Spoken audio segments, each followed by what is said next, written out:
Hello and welcome to Create the Best Me, where we believe midlife isn't a pause, but a pivot to discovering the most vibrant version of yourself. I am your host, Carmen Hecox, and today we're diving into a journey of self-discovery and transformation and the art of living your best life, no matter what stage. In this episode, we're thrilled to have with us Elaine Glass, a beacon of light in the realm of personal growth and transformation. Elaine is not only a certified master life coach and a dynamic speaker, but she's also the author of the much anticipated book, Get Quiet.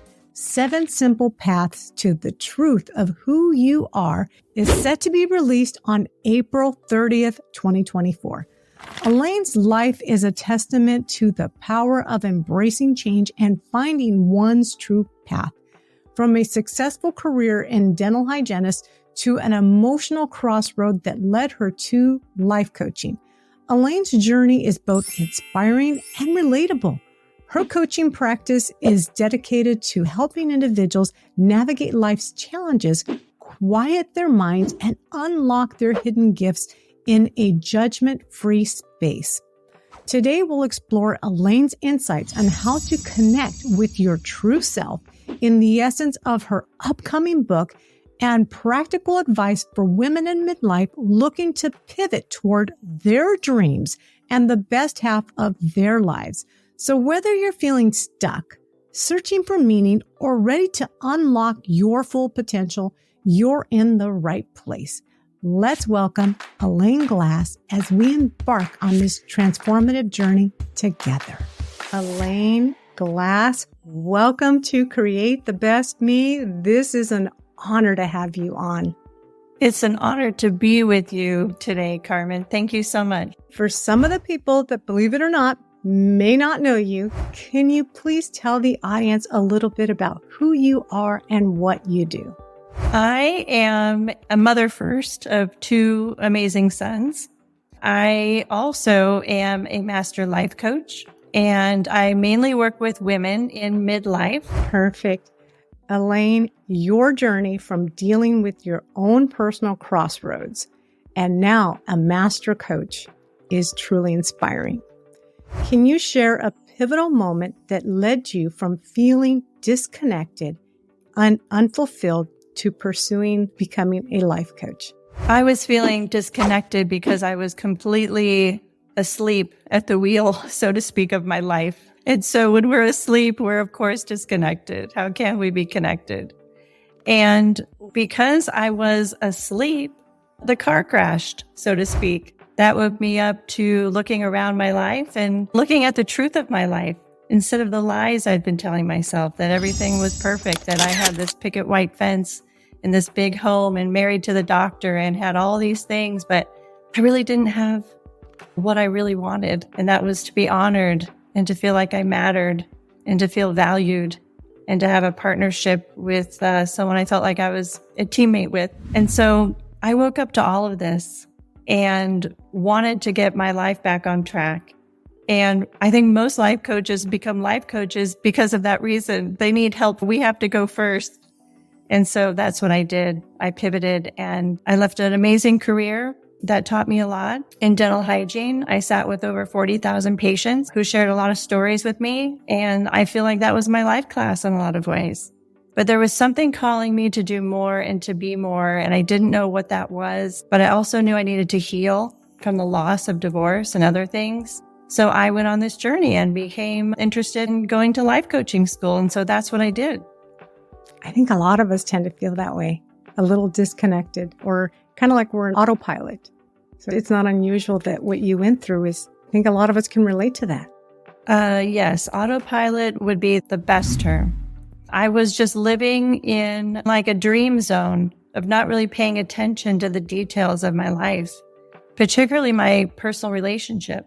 And when your personal relationships are sort of falling apart, that's what will keep us women up at night with worry, particularly with aging parents or teenage children or anything that we sit and worry about.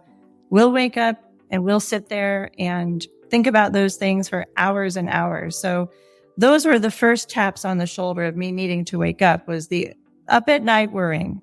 And how was I going to help myself? And how was I going to help my kids? Because I became a single mom. I went from a stay-at-home married mom to a single mom, working mom. And that was just a huge, huge change for me. And I needed help. I needed someone to rescue me. And no one came to rescue me, Carmen. So I had to rescue myself, and I had to find the tools to do that. So that's what I did. Many people struggle to embrace changes, especially in midlife. What advice do you have for someone who feels stuck in their current path, but is afraid to make the leap into something new? Well, this sense of stuckness, oh boy, do I know it well. You know, it's a sense of stuckness and a sense of loss in midlife. But that stuckness I also saw as a pause that pointed me in a new direction. And when you can have that positive outlook, that stuckness, that pause is not a bad thing. It's a redirection for something so much better. And can we trust that? And can we surrender to that? And all the things that life is supporting us around that one thing of redirection. And that's what I did. I surrendered to that redirection. I didn't know what was going to happen. There was so much uncertainty in that redirection, but I followed the signs that helped me get redirected. And I think you also perhaps maybe understood that if you took a path that maybe didn't give you the results that you were anticipating, that was okay, because there was growth that came from taking that path, and then you just redirected to a different path. That's right. There's no mistake. There's no wrong path. And I found that out to be so true, because I learned every single time I would get on a path, oh, that doesn't feel quite right. Let's redirect again. And again, I trusted where I was being led, because what happened was I got really awake. There was a day that came to me that the noise in my life had overtaken me. I wasn't able to even hear or be able to listen to those subtle voices, that still wise voice within each of us. I wasn't able to hear it anymore. And one day I went to a very quiet place and was able to finally hear that still wise voice. And that's what directed me. And that's what I trusted. And it was first having to trust the unseen. Let's call it our higher power. Let's call it angels, guides, whatever you believe in. There is a force so much greater than us that when we tap into and connect and tune into, wow, life gets magical. So tell me, how does someone get to that place of where they can hear that voice, whatever they believe in, that voice that is guiding them to their true self? I love this question, and it's very easy to answer. It doesn't have to be complex. First of all, we are born with this. We are born with the ability to hear it. It's just too loud. Our lives are too loud. After sitting with all those 40,000 patients, a coach of mine at the time, after 20 years, she was like debriefing me. What did you learn after sitting and hearing all those stories? I said, I just want people to get quiet. Those were the two words that came out of my mouth. I didn't know what that really meant at the time. I mean, it was very literal, but I wanted to know because I knew I needed it too. And so what it means to me and how you do it is we need to quiet our environment. We need to let go of the heaviness that we're carrying in life. Let go of holding the weight of the world on our shoulders. Make sure our environment is healthy. Not just the food in our refrigerator, but who's sleeping next to us in our bed. Let's let go of the heaviness of negativity in our minds. So in order to be this lightness of being, to connect to that subtle, small, wise voice, we have to clear out the density in the areas of the health of our body, the health of our environment, and the health of our minds. And that's what I did. And this whole entire journey took me a decade, and I don't want it to take you or your listeners to take that long. And so those are the areas of focus when we want to get quiet and really tune in and listen. And it takes me into my next question, which was your new book, Get Quiet, 7 Simple Paths to the Truth of Who You Are, suggests a journey inward. Can you share one path that listeners can start exploring today to connect with their true self? Path number 4. Oh my goodness. How counterintuitive is this for us, especially women who don't want to rest? This was the game changer for me. When I stumbled upon this particular path in the method that I teach, I didn't see it coming. I thought, well, I'm going to go and do all this, and I'm going to just get the health of my body going, the health of my environment, my mindset. And I was doing all these things to release the weight we were talking about, to get to that still wise voice. But it was in the rest, the 4th path, that I really saw my whole entire life change. What I realized in rest is it's not just sleeping or laziness or let's hang out on the couch. It's all of that, but it's not lazy. It is finally the ability for your nervous system, having gone through frenetic, tumultuous times, crazy times, to be able to finally regulate itself. And in that nervous system regulation, you will finally be able to feel safe enough in your body to receive. The key word here is to receive. You know, as women, we are nurturers, we are givers. We want to help everyone in the world, but we can't. We've got to have that energy flowing. There's an output of giving, and there's another input of receiving. And when this is clogged, your life will feel very, very unstable, and you will feel stressed and depressed and anxious. I remember the very first time I actually received and someone else acknowledged it. I was on vacation and I was getting a massage, which was very unlike me. But I went and got a massage, and I was at the stage of just complete ability to rest without thinking, what else do I have to do? Without judging the rest. I was in that pristine state for the first time in my life. And after the massage, the masseuse came up to me and she said, almost in tears, "Thank you for receiving." Because she had found that so many of the women on her table, she felt their energy clam up and feeling uncomfortable to letting go of the way that she was moving our bodies. And so it was validating to me that I was on the right track and that this rest thing was actually pretty cool. That is interesting. And I know what you're talking about, because I find that sometimes I feel so tense, I get a massage.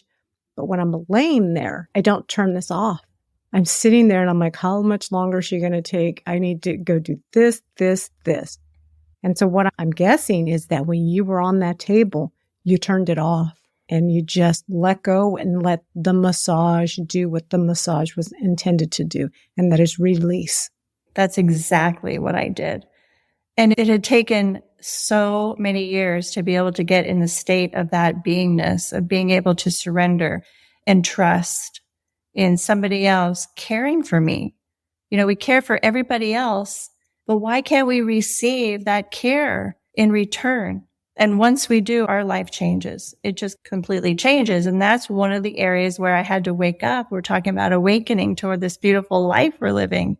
And I had to wake up to the fact that you need to rest and you need to receive. And yeah, it was a beautiful, beautiful moment. Wow. In your coaching practice, you emphasize the importance of working with emotions rather than against them. Can you share a technique or exercise that helps in navigating and embracing our emotions for our personal growth? Well, emotions was a bad word in my world years ago. I didn't even know what they were. I didn't even know how to process them. We're not taught these things. And hopefully we have parents like I did who created a safe environment so that in anything I was going through as a kid, I had a safe environment to process things. But as you get older and those emotions become stronger and they feel like waves just tumbling over you at times, you have to find out how to deal with them. And the first thing we want to do intuitively is we want to back away big time. Well, we don't want to feel those. I mean, if we feel all those, what's going to happen to us? We're just going to break apart. So the very first time I remember feeling a very strong emotion that really meant a lot to me, it was always around this aspect of finding love again. You think you find someone that you're going to spend the rest of your life with. And as a single mother, I was always wondering, would I find love again? And the emotions that came up during all of that, it was hard because you want that so bad.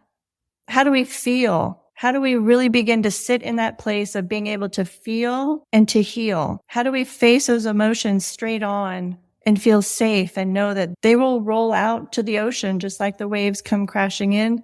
That emotion will roll back out. And we are safe to feel. And I'll tell you a funny story. When I met my now fiance, we laugh about this because at the time we met, there came a moment where he was like, well, I'm just not sure if this is right. And I had really been convinced, like, this is the person. Like, this is the person. I know it is.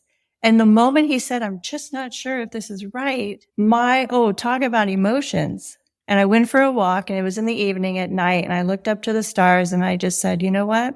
I need to surrender this. I need to surrender the fact that if this doesn't happen, if this is not the person I'm meant to be with, that I'm going to be okay. And it was in that moment when I surrendered those emotions, when I was really attached to, when I became detached from that emotion and that need to have that particular outcome, because we want to control everything too. That's when the energy changes. And now here we are. Oh my goodness.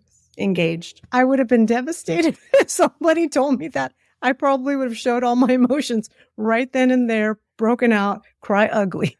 Yeah. No, at the time, I really had gotten to a place where I was surrendering the outcomes.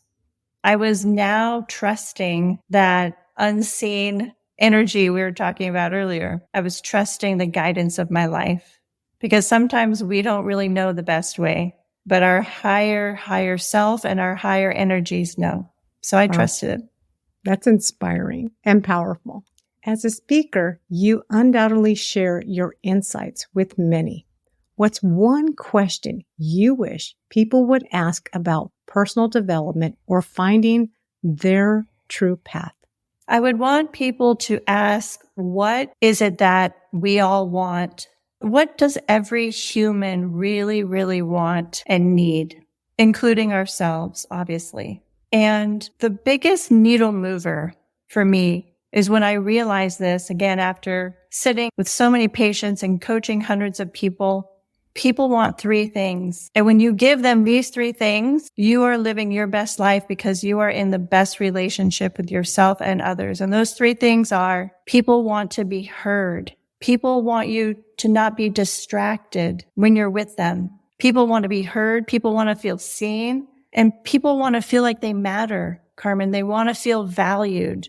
In the times that I have left relationships, the times that I have made the most difficult decisions in leaving jobs and certain friendships is because I was not getting these three things met in my own life. And so how do we give somebody these three things? Who do we have to be able to give people these things? And I feel like we need to be fully, what I call, you need to get full of yourself because you need to fill up.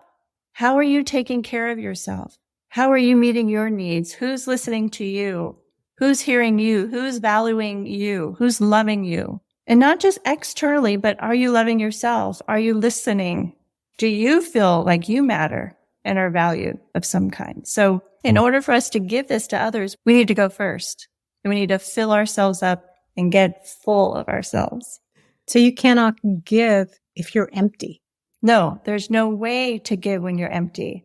And that's why we are desperate for external fulfillment from things that aren't going to give that filling up. We really need to give that to ourselves. And that's why we need to give ourselves the gift of health in our body. We need to give ourselves the gift of health in our environment. Who are we hanging out with? Who are our friends? And we need to give the health of our mind, that mental health. We need to give ourselves all of these things. And in the meantime, as we're filling ourselves with good things to fill ourselves up, we need to let go of all the things that are weighing heavy on us. And we hold so much, especially as women, we hold so much. I know that when I was a single mom, I held the emotions of my children. I held the outcomes of things that I didn't need to be holding. I needed to fix and control everything around me. That's all such heavy, dense energy that we fill ourselves up with. That's not filling up. And so while you are filling up in this healthy way, I'm also saying, let's let go of the stuff we no longer need to hold anymore. I think that's very true because I was a single mom for about 20 years. I raised my older children. And sometimes things come up as I talk to my son. And he'll say, I didn't know that, Mom. I didn't know that happened. And I used to tell him it's because I would hold things from you guys. The empty promises that were made that weren't fulfilled from the other party, or just the shortcomings. Those were things that I held them in my heart because I felt that if you guys knew about these things, it would crush you. And so as a mom, we hold a lot of the guilt and the pain so that our children don't have to endure it. That's right. And the years that we do that, and sometimes decades, like in your case, takes a toll.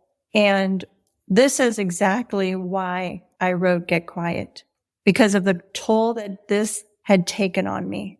How do I get back to a healthy Elaine? How do I get back to a more self-regulated nervous system, which controls everything in our bodies to keep us healthy? This is exactly why I wrote the book, to heal. I needed to heal myself, and I had to rescue myself and find a way. You experience in guiding women through their personal and professional relationships invest. Can you share a success story that particularly stands out for you? Oh gosh, there's so many that just light my brain up right now. But I'm just going to go for the first one that came to my mind. I do most of my work at a retreat center. And the metaphor around my work is around walking a labyrinth, not in a religious sense, but just in a getting quiet spiritual sense of going from the outside world to the center of this labyrinth, which really means the center of ourselves. So on this particular day, she and I were walking the labyrinth. And I always have these women tune in to see what is it they hear? What is the message that they hear? And they hear so many beautiful messages for themselves in this quiet place, walking the labyrinth. And she said to me after she walked out, and we journal, I have them journal what they heard. She said she was in tears. I said, what are the tears about? She said, because I've always looked at myself as the kid who had acne and that I wasn't beautiful. And I said, but your skin is so beautiful right now. She said, I know, but I'm still that kid with acne. And I haven't even been able to look in the mirror for over 15 years because she doesn't put her makeup on with a mirror, anything. She can't look at, even though she has beautiful skin. So that night I had her do an exercise where it was a mirror exercise where you really look in the eyes of yourself. For the first time ever, you look deep into your eyes in a mirror. It is profound work. If you've ever done that, profound work. It's almost like you are not even there anymore. It's just this reflection speaking to you. And so in that moment, she said to me the next day when she returned to the retreat center with me, she said, I looked at myself in the mirror and was actually able this morning to put my makeup on because I saw how beautiful I was. And women in midlife, we sometimes struggle with, do we still feel beautiful? Do we still feel and look beautiful? We all want that.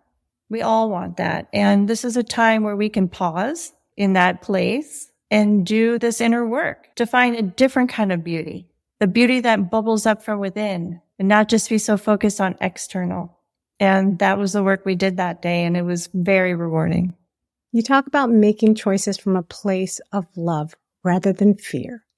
Can you give us an example of how someone can shift their decision-making process in this direction?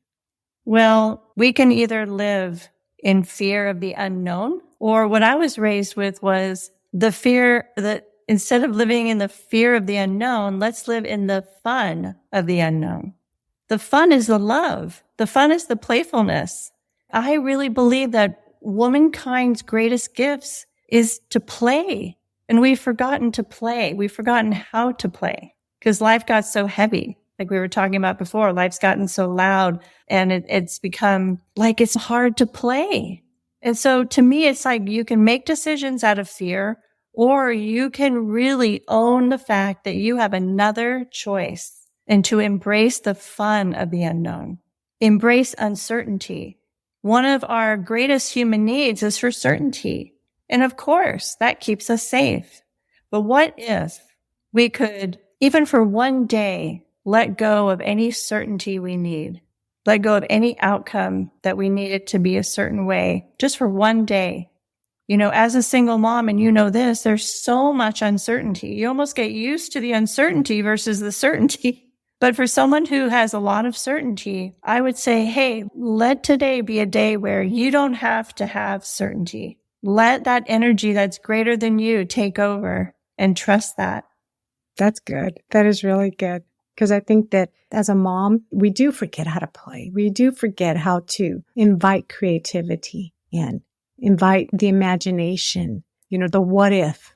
Oh my gosh. The creativity is just completely unlimited when you live this way because there's nothing weighing heavy on you anymore. And to waken up your creativity as a woman is to really wake up to your full expression of yourself. And I remember the day that this really, really hit me hard. I was at the retreat center just doing my own process, walking the labyrinth in the ways that I have learned to do them for myself. And I got to the center of the labyrinth and I felt this energy that I'd never felt before after doing the prescribed paths. And I looked down in that moment, Carmen, and there was this little Wonder Woman outfit that another journeyman had left in the center of that labyrinth. Sometimes people will leave things. And so the power that I'm feeling, the power of creating and the power of letting go to whatever was meant to be for my life, now I'm looking at this power of the Wonder Woman outfit looking right back at me. And I was blown away. And in that moment, I said, you need to trust with what is ahead for you, Elaine. You need to trust. There is something much bigger helping you right now. So create what you want to create, stay awake to your life, and you will live the best life you can possibly imagine just by staying awake to all of these signs. I mean, can you imagine a wonder? And I had walked these paths for over a decade, and the moment I feel this power within me, there it is looking back out at me. How much louder could a message possibly be? That's right. That's right. So when you live like this, when you can open up all your senses and really, really get quiet and not be distracted and really tune in and awaken to all these things that are there supporting you throughout your day, the people that are stopping you, we all have messages for each other. You have a message for them and they have a message for you. And I knew this and I was convinced of this because of my years sitting with people. Whenever I was having something weighing heavy on me that day, there would always be someone in just the right moment that day, not even the next day, not even 2 days later, but that exact day who had the answer for me. So when we live with this intention of wanting to live our best life, this is the energy that surrounds us and supports us and strengthens us. And I will say for me, really comforted me. Yeah. And I think what's really important is what I hear from what you're saying is this is not something that not all the money in the world's going to get you, that you can't buy, that someone can give you. This is more a gift that you give to yourself. That's right. It is the gift because this life is a gift. This is how we honor this life. We give this gift of life to ourselves in a world that sometimes feels like a zombie apocalypse, like death and destruction. This is the gift of life. We are living the gift of life. You know, I say to the moms that I coach, we are the largest tribe that ever walked the planet. We are the tribe of life. Mothers are the tribe of life. Let's bring ourselves experiences that allow us to live and truly be present to this one precious life. Midlife is often seen as a time of reflection and potential transformation. How do you help your clients pivot toward the best life during this phase? The way that I help people during this phase is how I used to feel about my own life, let's say the first half of my adult life. It was the things I had to do instead of the things I truly, truly wanted to do. I mean, of course, there were things that I did that I wanted to do. But now the second part of life becomes like, you know yourself better. You know your skills. You know what you're really good at. And how do we match those skills with our purpose? That is when life really gets magical. And so I help people with realizing what are their skills? What have they done from a very, very young age that maybe they didn't even realize they were doing or being? And then how do they match that with this awakened life of now, what is your purpose? How can those skills match your purpose? And then create that. So the second part of life really becomes this fine tuning of who we really and truly want to become. And with that journey comes so much wisdom. And when you become this wise woman, people want to learn from you. People want to be with you. People want to support you. People will do so much when you show up as this person who is awake, fully aware, and on purpose. And those are the things that we go through. We go through different types of tools in my Get Quiet way to get somebody really aligned with the truth of who they are and create from there. It's a beautiful, beautiful thing to witness. Sounds like a beautiful process to go through and see who you become on the other side. Yes. And I would say that it's who you've always been. I think that we really come in, we're born with a certain nature. I can remember when I was 7 years old on the playground and somebody came up to me. I'll never forget. She came up to me and she sat with me and she was crying and she wanted to tell me everything that was happening in that moment. And she was so sad. And I don't know what I said or who I was being at 7 years old, but she left me happy. So that is what I'm doing now, all these years later. I'm sitting with people. I'm holding space for people in a safe place. I'm hearing them. I'm listening. I pride myself on a coach that listens instead of talks at somebody. So I would say that look back to those earliest times where you were in your greatness and maybe you didn't know. And maybe you've taken that same part of you throughout your whole life. It's just been expressed in different environments and different jobs and different relationships. So I would say that you really are truly brought in with something. And now how do we awaken to that and then use it for the good? Elaine, your book, Get Quiet, will be released this coming Tuesday, April 30th, 2024. Can readers anticipate any virtual or in-person events? Where can they hear more about your book or potentially get a signed copy? They can get my book at getquiet.com. When they sign up for the book and order it, they'll get 2 amazing bonus gifts. One is a gift that is an audio message from me, and it's a guided meditation that you will really, really love. And the second is the first chapter of Get Quiet you will receive. They can hear me on podcasts such as this, and I will be doing live events, and those will all be listed in the elaineglass.net website.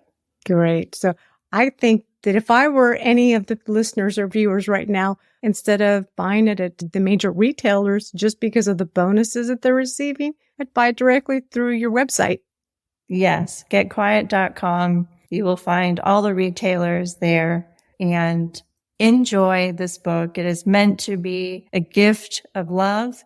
It's meant to be something you curl up in bed at night with and leave it on your nightstand, because it really is a book that will help you awaken to this one beautiful life. Finally, for those feeling overwhelmed by the noise of life, how can getting quiet lead to a profound breakthrough in personal and understandings their own fulfillment? The very first day I went to that labyrinth, I heard a message clear as day from my soul's voice. When you get quiet, you can actually hear yourself. And the message is just meant for you instead of the loud noise of everyone else's opinions. When we get quiet, we can hear our own soul's voice guiding us in the direction that we're meant to be going in this lifetime. It is powerful, powerful stuff. Elaine, what future projects are you working on? What can people expect down the road? Get Quiet is based off of these 7 paths of a labyrinth. I love doing in-person retreats so that this work is experiential for people. Obviously, the people that can't be in person with me, there will be other experiential offerings. Like I'm working on right now, guided meditations along with the most beautiful music so that somebody can just put their earbuds on, close their eyes, and I will take them through the experience of each path, going from the outside world and then making our way right to the center of ourself. And I'm really excited about creating that. That's going to be out soon. Do you know if it'll be within 2024? Oh my goodness, that's so exciting. I can't wait to hear more about that. Where can people learn more about you? Where can they find you? They can learn more about me at elaineglass.net. I have a newsletter called Sunday Mornings, and every Sunday morning you will receive a newsletter and a message of guidance, of inspiration. So you can go on to elaineglass.net and share your email, and you will get bonuses and you will get weekly newsletters and updates and everything to keep you in the loop of everything Elaine Glass. Perfect. Elaine, thank you so much for coming on. Again, it is an honor to have you on. I know that the women on this platform or that listen to the show or watch us on YouTube are blessed by having you on the show. Thank you so much, Carmen. It's been really, really wonderful to be with Likewise. you here today. As we wrap up today's episode of Create the Best Me, I want to extend a heartfelt thank you to Elaine Glass for joining us and sharing her profound wisdom on the path of connecting with our true selves. Elaine's upcoming book, Get Quiet, is set to release on April 30th, 2024, promises to be an essential guide for anyone looking to embark on a journey of self-discovery and personal growth. Remember, you can pre-order Elaine's book now at elaineglass.net to receive an exclusive audio message featuring a guided meditation along with her first chapter of Get Quiet. These bonuses are invaluable tools that will start you on your journey even before the book arrives. For more information about today's show, including links to Elaine's work and resources mentioned, please visit createthebestme.com/EP061.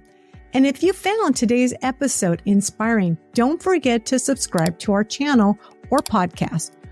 Your support means the world to us, and it helps us continue to bring you content that empowers and uplifts. Be sure to join us next week when we'll have Wendy Wright, a renowned financial therapist, on the show. Wendy will share insights on how women can change their money mindset to cultivate a healthier relationship with finance.